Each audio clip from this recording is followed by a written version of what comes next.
Well, what we want to look at this morning is, again, true spirituality. As I mentioned before, this I'm taking from my meditations on the book by Dr. Francis Schaeffer called True Spirituality. And he said the question before us is what the Christian life, true spirituality, really is, and how it may be lived in the 20th century. And I added in the 21st century as well, setting freedom from the bondage of sin. And we're looking today at basic considerations, the law of Moses and the law of love. It was a great awakening for me. For a number of years, I would spend every December preaching on Christmas themes. And there's no end to that because, in one sense, that's the whole message of the gospel, that Christ came, and he came to die. He came in human flesh. All of this is the great work of the gospel. And then on January, I would preach on stewardship, just basically to get it out of the way so we didn't have to do it the rest of the year. And then on February, Valentine's Day month, I'd preach on love. Well, getting through this and repeating myself and finding out what the Bible said about it here, there, and everywhere, I began to recognize, slowly but surely, a concentration that this is what God is all about. I came to this conclusion because, as we'll point out in 1 John 4, verse 8 and 16, he says, God is love. And this is an amazing statement. This is far different from statements like God is true and God is holy, because it is not saying that he is loving, you see, or lovely. It is not an adjective like these others. It is a noun. He is love. This is equating God with love, and not just any kind of love, not just a slight affection, like we use the term love. Oh, I love that couch, stuff like that. This is the particular love that he showed us. God so loved the world that he gave his only begotten Son to die for us. This is that self-sacrificing idea that is the heart of who God is. And so we see God is love, and then Christ summarized the law and the prophets for us by saying, it is summarized by love the Lord with all your heart and mind and soul and strength. And the second commandment is like unto that, love your neighbor as yourself. And so God is love, and God asks love. Well, that's pretty central, isn't it?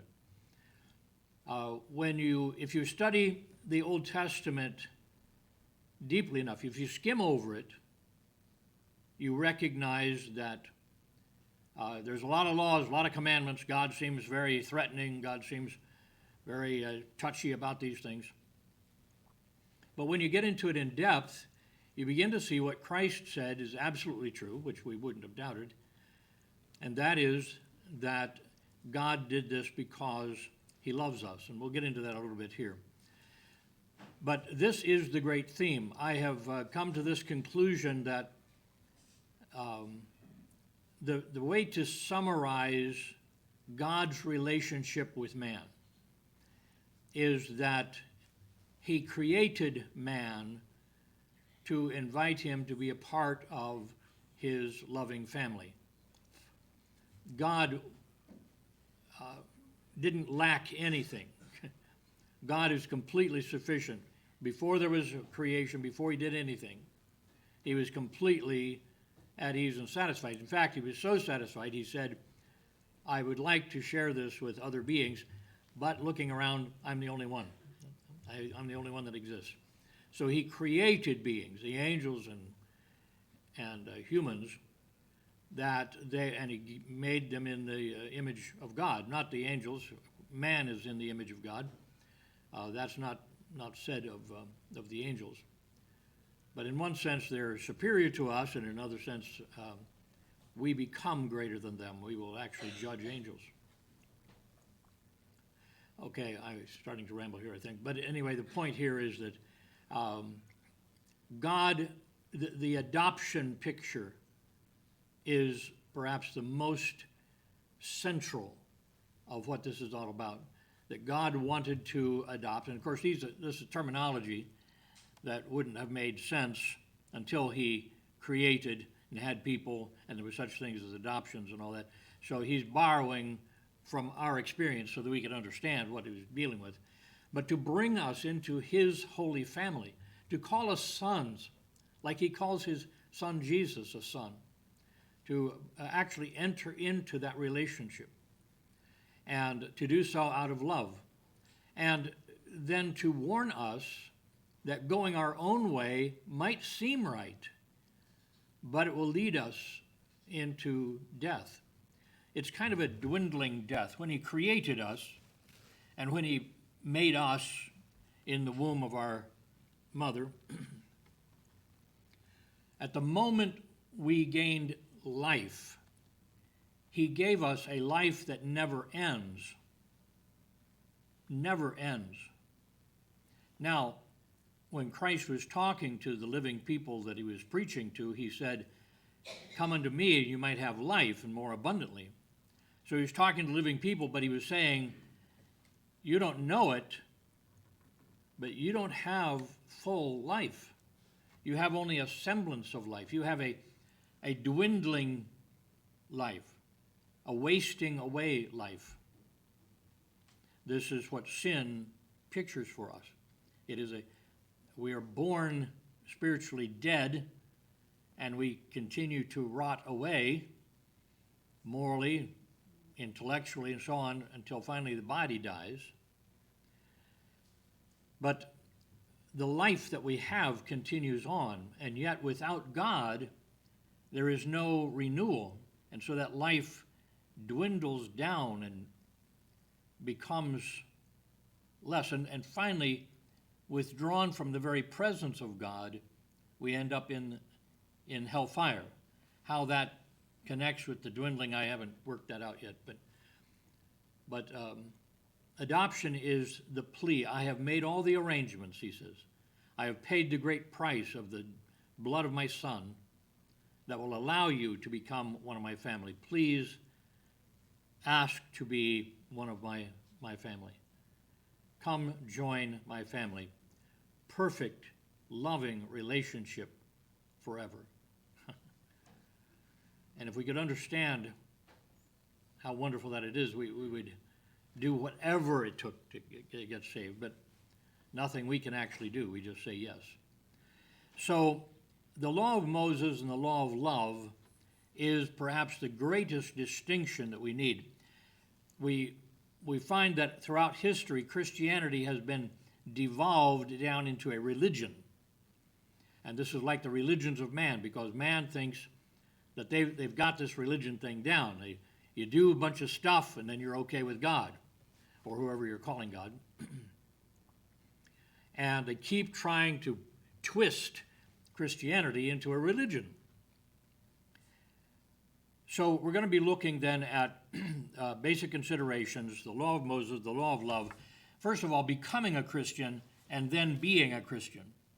And two concepts here. Getting a little warm. I'm going to turn on my little fan here. Well, my borrowed fan.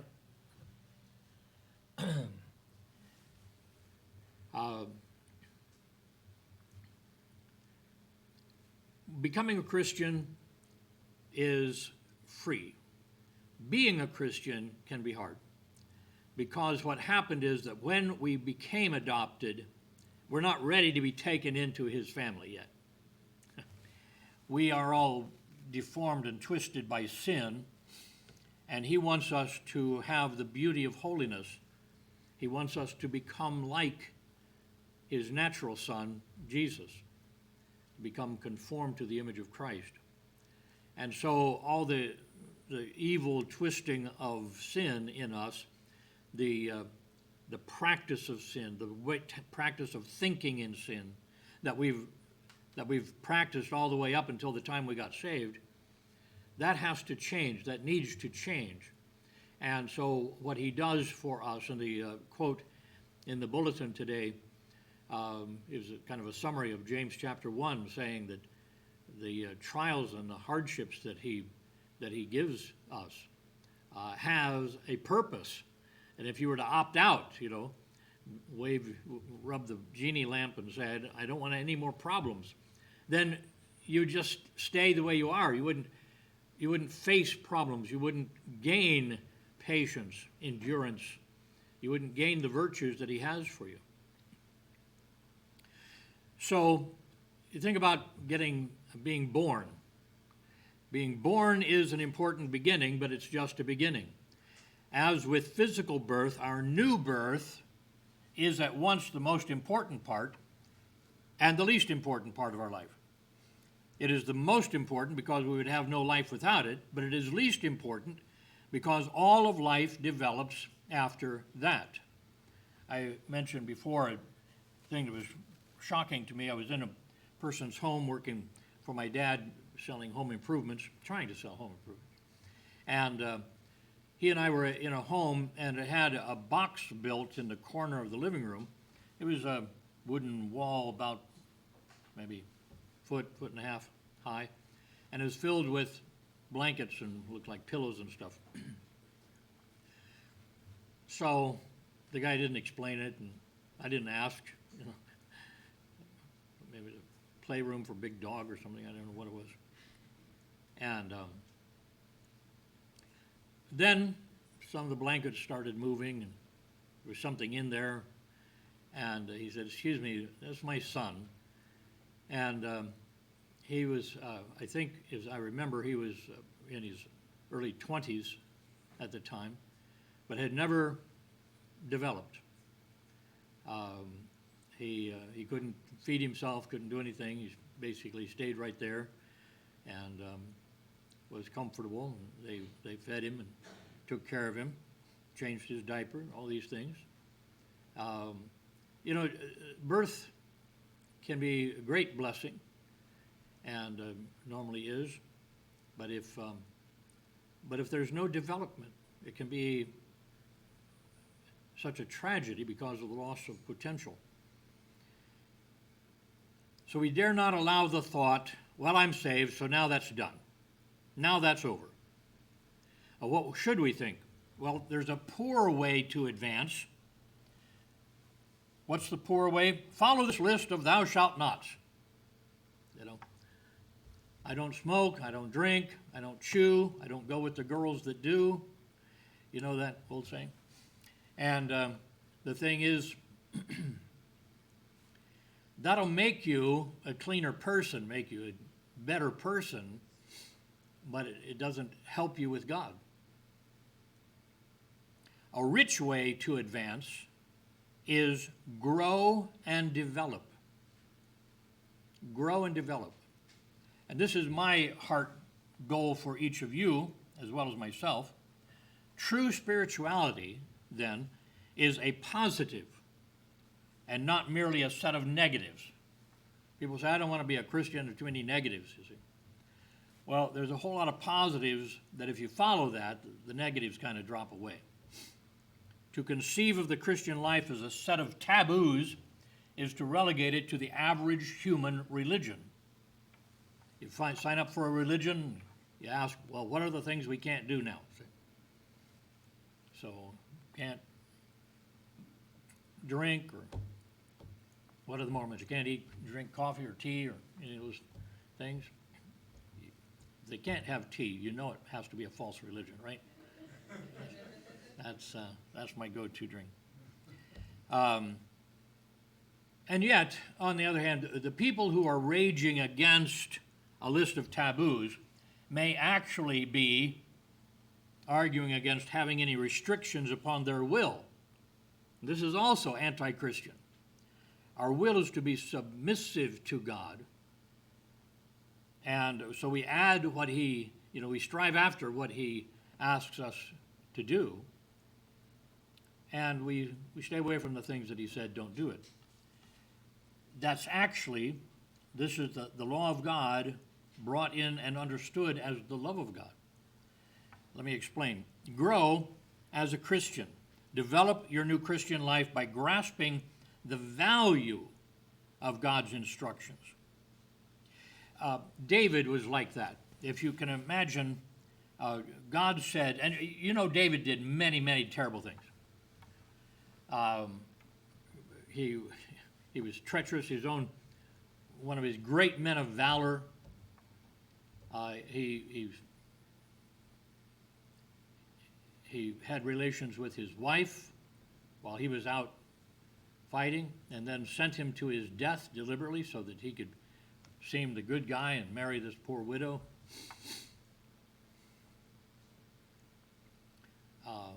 Horrible things. But God said that he was going to make him a king because he was a man after his own heart.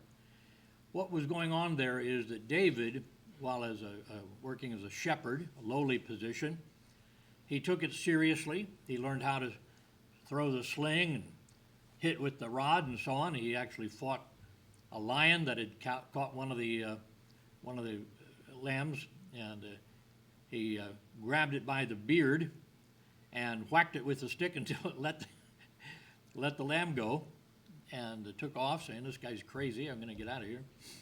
So he took the job seriously. Then it always seems to me that the hardest job to stay awake would be counting sheep, right? Wouldn't that be tough? And so he's sitting there watching the sheep, just protecting them, making sure they eat the right stuff and not the bad stuff. And so he learned to play. He got one of these handheld harps and a lyre, and he began to play with it. And he thought, well, I ought to sing something. So what he did is he memorized all of the scripture. I evidently had a lot of time on his hands. He memorized the first 5 books of the Bible, the whole Bible in his day. He memorized every word of the Bible in Hebrew. Of course, that was his language. But he memorized that, and then thought about it, and then sang about it. The Psalms are God's working in his life. He began to say, he doesn't want me to kill. What does that say about him? Well, he's a God that gives life and loves life and wants life protected, you see. And he began to ask, what kind of a God is he that tells me to do these things and not to do these others? And that led him to know God, not just what God said he can't do. So if we go back to the beginning, when God gave only one commandment, he gave it in love. I want you to listen, Genesis 2:17. I had to come back to this verse because reading the Reformed writers for so long, they said this was the first law that he enacted, and they broke the law, and they had to pay the penalty and so on. And I began to listen to this as if I were saying it to somebody, but of the tree of the knowledge of good and evil, thou shalt not eat of it, for in the day thou eatest thereof, thou shalt surely die. This was a warning, wasn't it? This was a saying, now I'm going to tell you, you could eat all the trees except for that one, and here's why. This is bad for you, see. And so when they doubted God's love, and so then they doubted his warning, you know, like the person who says, he says, don't do that. I don't think that's so bad. You doubt his love. You doubt his warning. They eat of the forbidden fruit. Adam and Eve, along with all the children that they would ever produce, the entire human race, began to die. Old age, as I can testify, is a warning sign of approaching death. Recognize then that God's laws are not a path to salvation. They are a path to a wiser and healthier life. If you are an unsaved person who keeps God's law, your life is going to be better off than a saved person who violates God's law. Because your life is what the law is all about, how to live a better life. God's love is behind every law. This was brought to me very forcefully in Deuteronomy after giving Moses and Israel the Ten Commandments a second time. Deuteronomy means deutero, second, and nomos, the law. Deuteronomy, second giving of the law. He gave it in Exodus. He gave it Exodus 20. He gave the Ten Commandments, and then they had this whole fiasco where they wouldn't go in, and they refused to go in. They were too scared, and so he says, all right, 40 years of wilderness wanderings, and this generation will die off. So now Israel, the next generation, comes, and they are ready to come into the promised land, and there he stops and he says, let's review. And here is the giving in Deuteronomy 5, giving of the Ten Commandments again. Now, after he gave those Ten Commandments again, God sort of sits down with Moses and talks to him about it. In Deuteronomy 5:29, oh, that there were such a heart in them, that they would fear me and keep all my commandments always. And that, you could understand, God gave the commandments, God said keep them. And then he explains why he wishes that, oh, that there was such a heart in them. He says that it might be well with them and with their children forever. Why did he give the laws? That it would be well with them and with their children. He said if they could raise their children according to these laws, it'll be better for the children.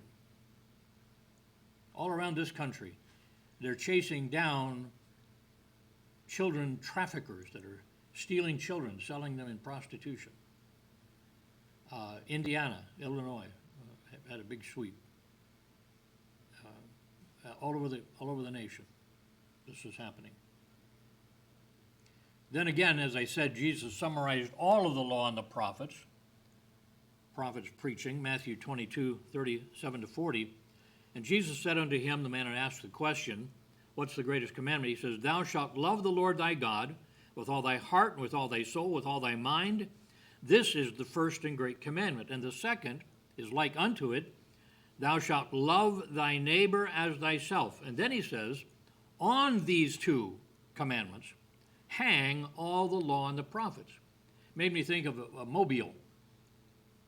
You know, it's hanging by one strand, and then it branches off and has all these things that come off of it. I made one when Kathleen was born, our first baby. And so I thought, well, it'd be nice, put things up there and maybe lay in the crib and have something to look at. And so I made it out of coat hanger wire and so on, and taped it up to the thing, came in, the baby stopped cooing or whatever, and came in, the thing had fallen down, it was laying all over the baby. So I said, okay, not a good idea.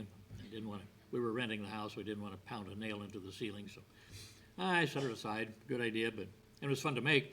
But the idea of trying to balance it all, but the thing is, you have one coming down, and then it branches into two parts, and then from those two parts, all the other things hang and depend.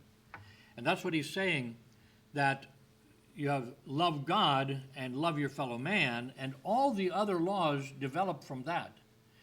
All the laws are dealing with how to love God, how to express that love, and how to love your fellow man, how to express that. And the one thread that's hanging it all is love. Loving God, loving man, this is love. God is love. He's telling us how to do this, how to do it his way. Not to have this warm, fuzzy feeling about these things, but to give yourself unrestrictedly to it. So when you and I are irritated with others, we might ask, why should I love my neighbor? Am I my brother's keeper? It's not my turn to watch him, you know. I don't want to do this. But in the final analysis, it's not about what you think of them. It's what you think of God. We love and serve others. Why? Because they're so loving? Because they deserve it so much? No. Because we love and serve God. And he asked us to love them. That's our duty before God. So we adopt that attitude, even if we don't like those people, even if they're mean to us.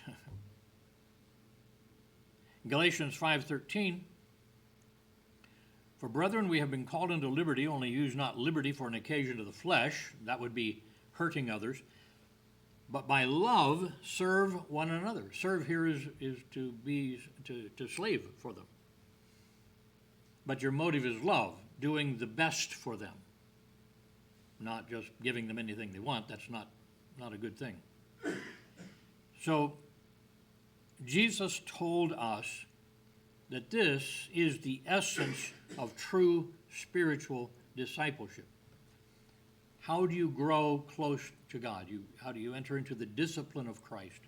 He said in Luke 9:23, he said to them all, "If any man will come after me, let him deny himself," what he wants to do, build himself up, "and take up his cross daily and follow me." Sacrifice yourself to yourself and give yourself to others.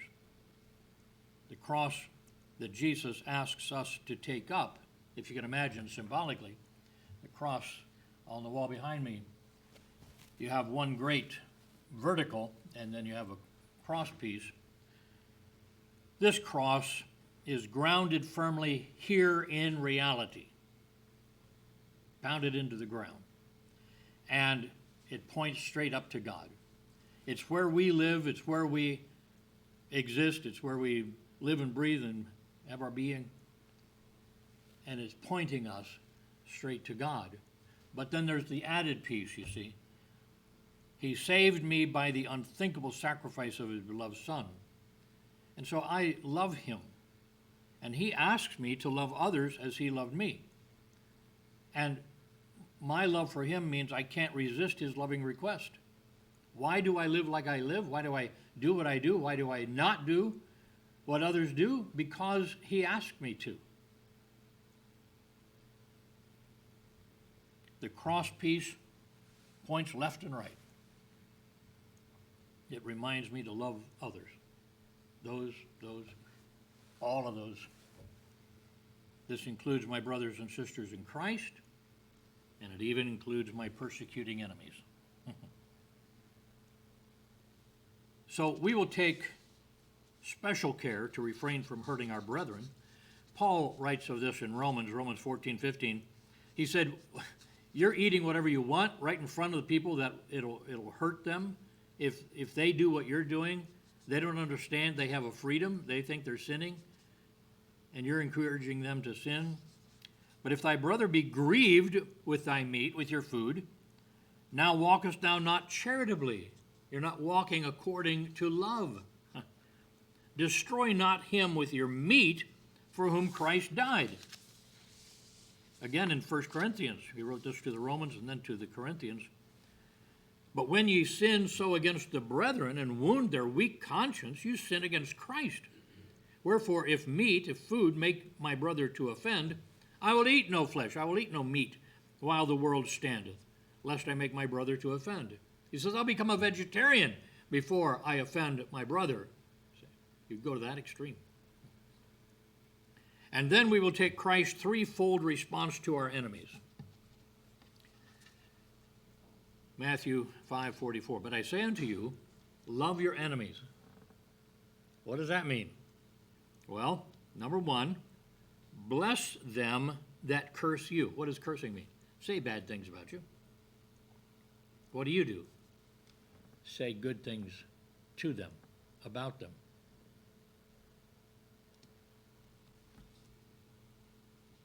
We fight words with words. They're bad words, we fight with good words. Bless them. Secondly, do good to them that hate you.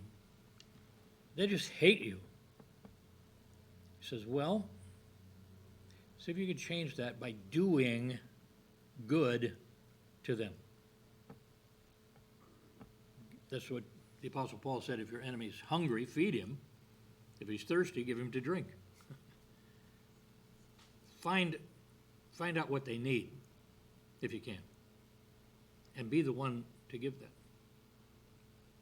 And thirdly, maybe it's beyond you doing anything, pray for them which despitefully use you and persecute you. When they are persecuting you, perhaps the only contact you'll have is through God. And so pray for them. Not just pray that God will get them, but pray for them. Pray lovingly for them. So God is love. 1 John 4, 8 and 16. He that loveth not knoweth not God. Why? Because God is love. If you know God, then you will know the God kind of love. That you love, and he says, verse 16, and we have known and believed the love that God hath to us. God is love, and he that dwelleth in love dwelleth in God, and God in him. So to be like him, we must become love, the God kind of love. God love is self-sacrifice for the good of others. Jesus pointed this out.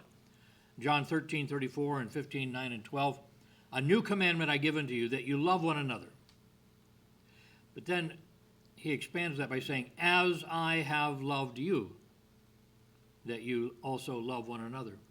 Now, while he was alive, they knew how he loved them. But after his death, they understood all the more. I love you enough to die for you, and I will die for you. 15:9, as the Father hath loved me, so have I loved you. He's passing that love on. Continue ye in my love. And then verse 12, this is my commandment, that you love one another as I have loved you. This is that God kind of love, the self-sacrifice love. It is love to get the best for the person, even if it costs me dearly.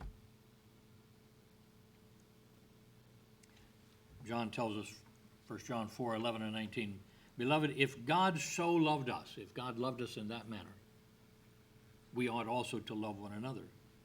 And then we love him because he first loved us. We respond to that love. So true spirituality then is ultimately an inward development. Not you doing, not you marching, not you giving. That's, beyond, and perhaps a development of the inward, an expression of the inward. But the actual development, the actual true spirituality, is an inward development. We find this even in the 10 Commandments. I was interested to notice that the 10th commandment, Exodus 20, verse 17, thou shalt not covet thy neighbor's house, thou shalt not covet thy neighbor's wife, nor his manservant, nor his maidservant, nor his ox, nor his ass, or anything that is thy neighbor's. Just don't desire it. He says again, second giving of the law, Deuteronomy 5:21, neither shalt thou desire. He explains what covet is here. Neither shalt thou desire thy neighbor's wife, neither shalt thou covet thy neighbor's house, his field, his manservant, his maidservant, his ox, his ass, anything that is thy neighbor's. Oh, attractive donkey over there. I wish I had that. I wonder if I could lead it over to my land. No, he says, don't do that.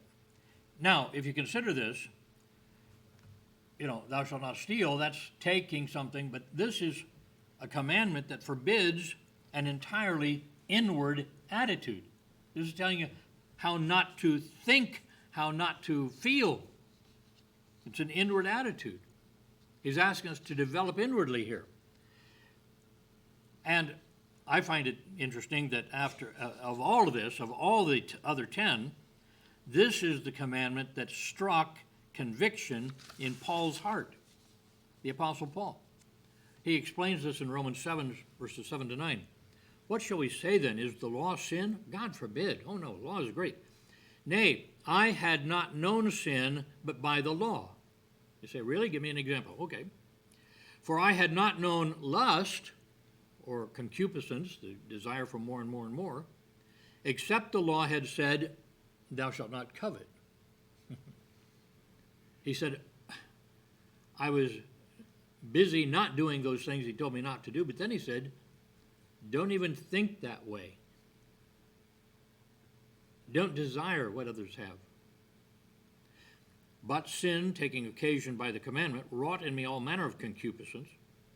He says, I seemed to covet more when I realized I shouldn't be coveting.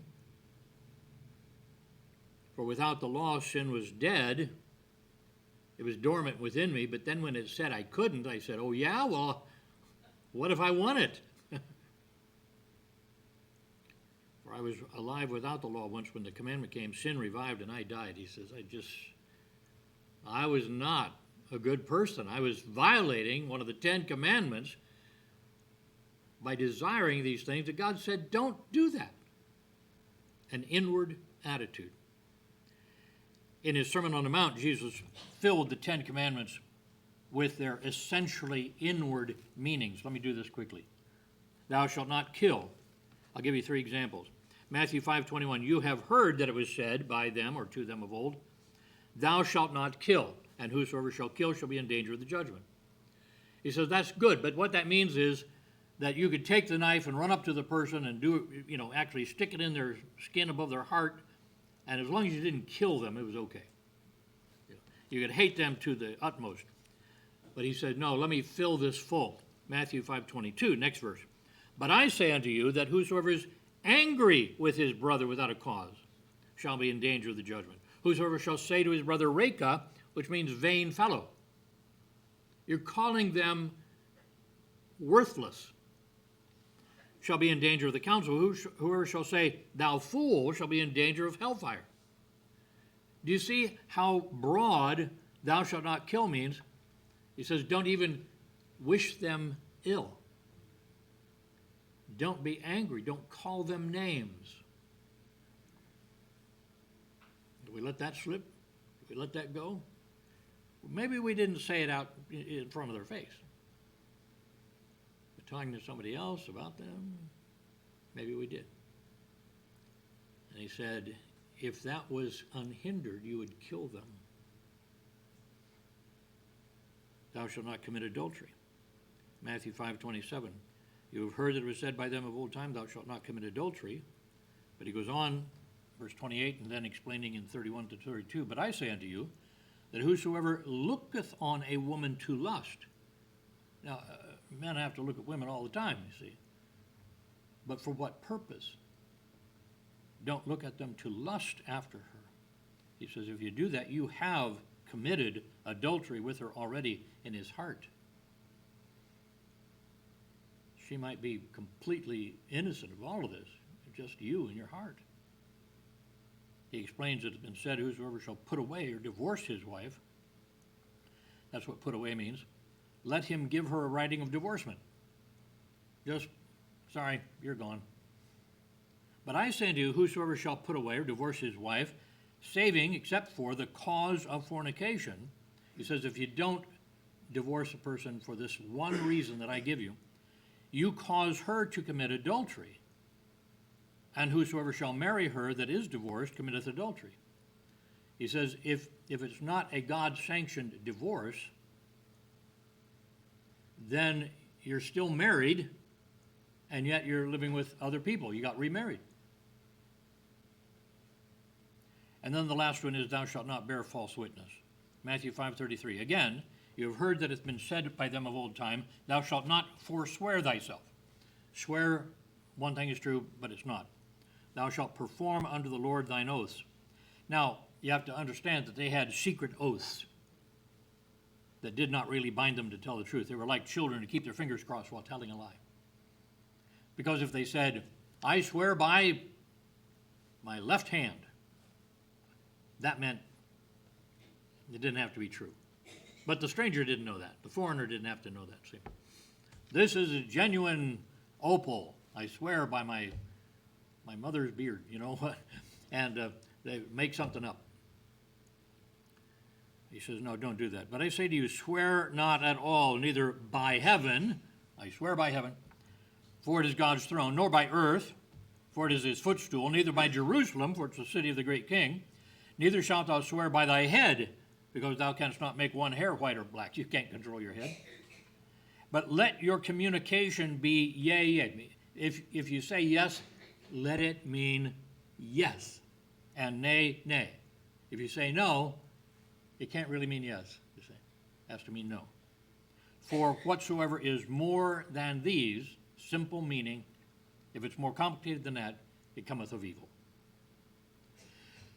So my purpose in this message is to say that the law of Moses is not a series of things to keep you on your path to heaven, but wisdom of life given out of love And you show your obedience to God because you love Him, and you show that obedience by loving others. You don't hurt others. You don't kill them. You don't get angry. You don't call them names. You try to bolster, try to edify, try to fulfill their life to what is possible. Comments or questions? All right, let's stand together. We'll be dismissed with prayer. Our Father, we thank you for being love, which is the description that you gave of yourself and revealed to us. And we recognize that all of the law and the prophets are aimed at getting us to love you and to love others, to imitate you, to be loving as you are loving, to love as you love, to seek the best even if it takes from us. We think of the needs of the Pizarros and soon probably of the Gonzalez family. And if there's something we could do, if there's something we could give, we ask that you might allow us to be loving in these regards. Would you help us then to be reminded at the time that we seek to violate your law, that we're seeking to take things into our own hands and do things for ourselves rather than being a servant one to another. We ask that you might help us then to see that true spiritual growth, true spirituality is the inward development. We pray it in Jesus' name. Amen.